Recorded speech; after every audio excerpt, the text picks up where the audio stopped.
बात रक्षा मंत्री राजनाथ सिंह की, जो कश्मीर के बाद भुज में महाविजय पर जवानों को सैल्यूट करेंगे। कल रक्षा मंत्री बादामी बाग और श्रीनगर एयरबेस पर जवानों से मुलाकात करने पहुंचे थे। वहां पर उन्होंने जीत की उंगार भरी थी। आज बारी पश्चिमी बॉर्डर की है। भुज दौरे पर जाएंगे रक्षा मंत्री राजनाथ सिंह। इस वक्त की बड़ी खबर आपको बता दें, एक के बाद एक सिलसिलेवार तरीके से जवानों की हौसला अफजाई के लिए रक्षा मंत्री इस वक्त फ्रंट फुट पर दिखाई दे रहे हैं।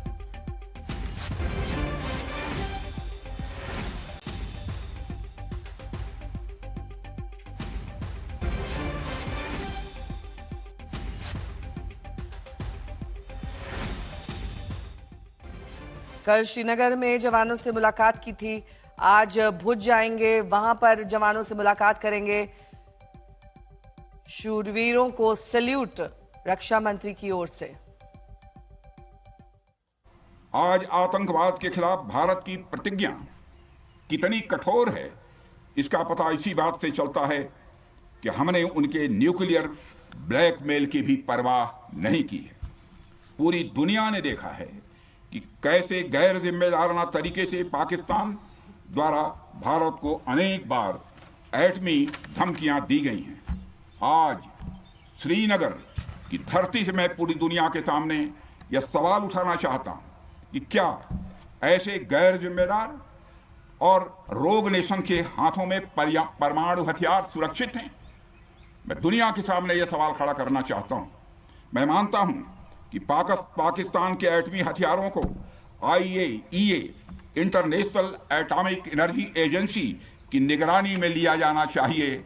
रही बात पाकिस्तान की, तो उसकी बात ही क्या करूं आपसे। वह देश तो मांगते मांगते अपनी जहालत से एक ऐसी हालात में आ गया है कि उसके बारे में यह भी कहा जा सकता है कि पाकिस्तान जहां भी खड़ा होता है वहीं से मांगने वालों की लाइन प्रारंभ हो जाती है।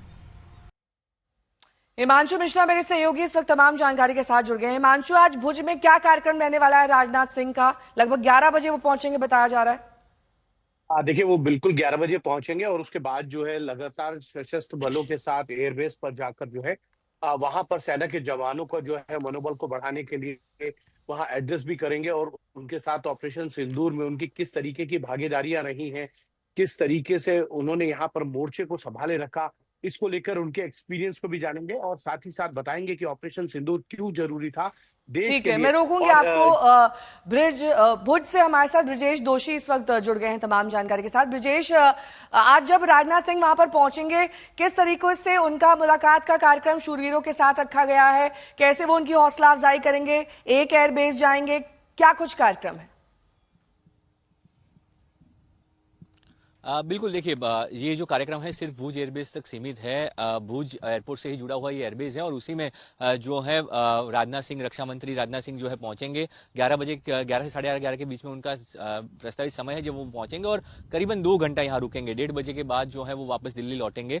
तो ये उनका प्रस्तावित कार्यक्रम है, जिसके जो जानकारी अक्सर सूत्रों से मिली है उसके मुताबिक यहाँ पे कल जिस तरह उन्होंने श्रीनगर में एड्रेस किया था जवानों को, वैसे ही यहाँ पे वायुसेना के जो जवान है उनको वो एड्रेस करेंगे। साथ ही जिन्होंने ऑपरेशन सिंदूर में भाग लिया था, क्योंकि देखिए पाकिस्तान ने दावा किया था कि उन्होंने भुज एयरबेस, नलिया एयरबेस और साथ ही पठानकोट और आदमपुर एयरबेस पे जो है अटैक किया था। तो जिस तरह आदमपुर एयरबेस पे प्रधानमंत्री गए और दिखाया कि वहां पे कुछ नहीं हुआ है, ठीक उसी तरह का ये दौरा भुज का भी है, क्योंकि यहाँ पे ड्रोन अटैक किए गए थे। सभी ड्रोन अटैक विफल किए गए थे हमारी सेना द्वारा, पर पाकिस्तान ने भुज और नलिया ये दोनों एयरबेस को जो है वो टारगेट करने का कोशिश किया था ड्रोन से, पर वो ड्रोन अटैक जो है भारतीय सेना ने, भारतीय वायुसेना ने जो है विफल बना दिया था।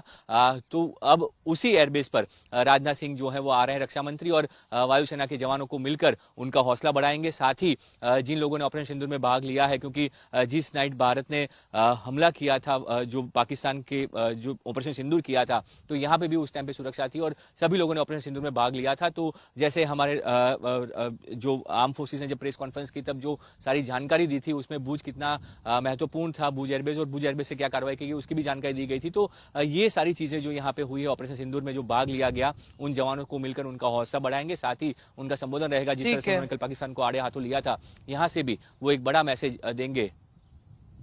बहुत बहुत शुक्रिया इस तमाम जानकारी के लिए।